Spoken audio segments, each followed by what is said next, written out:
If you contemplate the surahs in the Quran, like the stories of the prophets and messengers, you'll notice that they're repeated throughout the Quran. And there's wisdom and lessons behind that. Look at the story of Yusuf alayhi salam. It was mentioned once. It's possible the wisdom could be that it involved the mistake of a woman, and Islam wants to teach us a lesson from the overall story.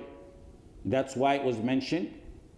And it was mentioned once to teach us a lesson to cover the faults of others. Some ulama like al-Zarkashi, al-Qarafi, Ibn Hajar al-Haytami, al-Alusi, Taqiyuddin al-Maqrizi, if I remember correctly, and others mentioned that it's disliked for women to learn Surah Yusuf, and that's possibly why it was mentioned once. Some even allege that there's a authentic hadith that deters or dislikes for women to learn Surah Yusuf because of their weakness and because of the story of the wife of the Aziz. And that's very wrong. We don't have surahs in this context that are specific for men and specific for women in this context. The narrations deterring or disliking for women to learn Surah Yusuf are fabricated or munkar. Because we know Umar and Uthman radiallahu anhum used to habitually read Surah Yusuf in the loud prayers like Salat al-Fajr. So much that there's narrations that some memorized Surah Yusuf from Umar and Uthman radiallahu anhum reciting the surah so much. And we have additional proof that there was women in the congregation. In fact, it's countered by the fact that Aisha radiallahu anha, as a young girl, knew the story. During the time when she was accused, radiallahu anha, she was going through a very difficult time. She had a brief mental lapse in the name of Yaqub. She said during that difficult time, I'll reiterate what Abu Yusuf said. She wanted to say, I'll reiterate what Yaqub said, but in that difficult time, she couldn't remember the name. She said, I'll reiterate what Abu Yaqub said, patience is most fitting. Wallahi ma ajidu li wa lakum mathalan, qalat waltamastu isma Yaqub, falam aqdir alayhi illa Aba Yusuf. حين قال فصبر جميل والله المستعان على ما تصفون. Point being is that Aisha radiallahu anha at that young age knew the story of Surah Yusuf. So that's incorrect. Ibn Taymiyyah mentioned this, but from what I gather from his quotes is that he meant it in that some fusaq would use the surah to prey on women. It's like saying, Waylul lil musallin, woe to those who pray, and stopping. That's why he suggested, in a way, to learn Surah An-Nur with Surah Yusuf, because it has the details of lowering the gaze and the punishment of zina and other matters that pertain to this. One can say mentioning the Surah Yusuf once might have been an additional challenge to the kuffar. You couldn't produce verses like the ones that were repeated over and over, no matter how many times they were repeated. And you can't produce one like this one that's mentioned from beginning to end in one chapter, in one place, at one time.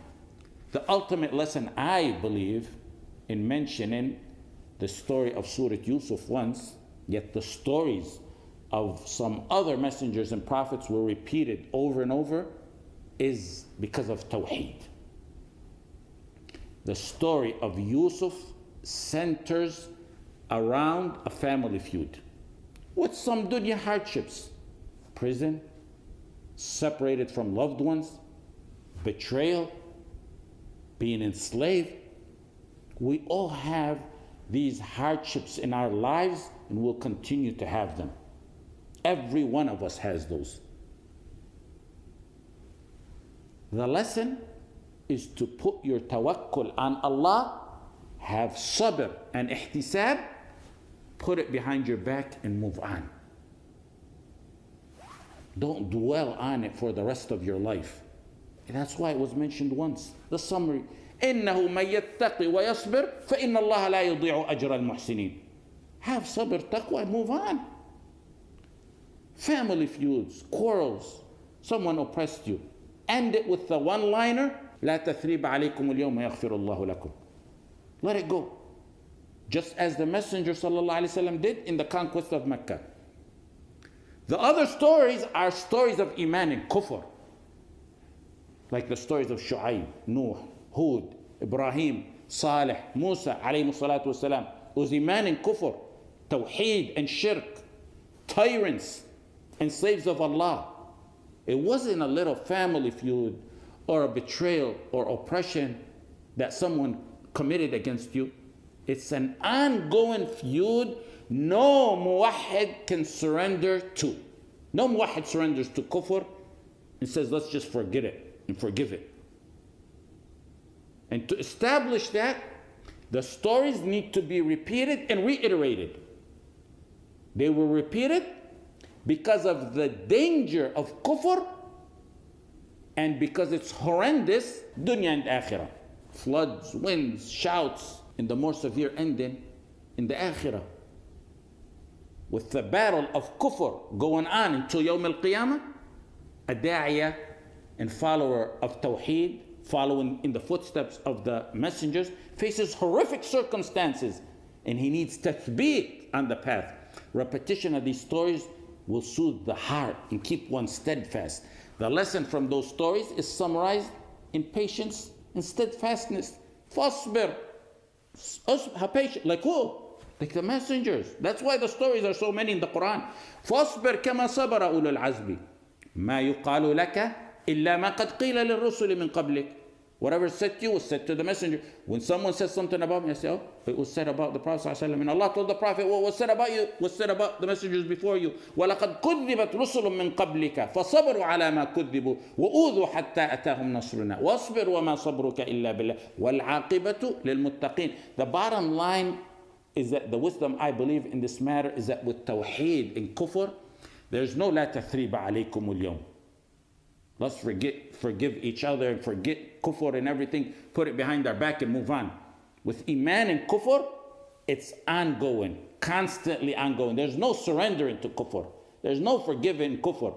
There's no tolerating Kufr. It's وَبَدَا بَيْنَنَا وَبَيْنَكُمُ الْعَدَاوَةُ وَالْبَغْضَاءُ أَبَدًا حَتَّى تُؤْمِنُوا بِاللَّهِ وَحْدَهُ.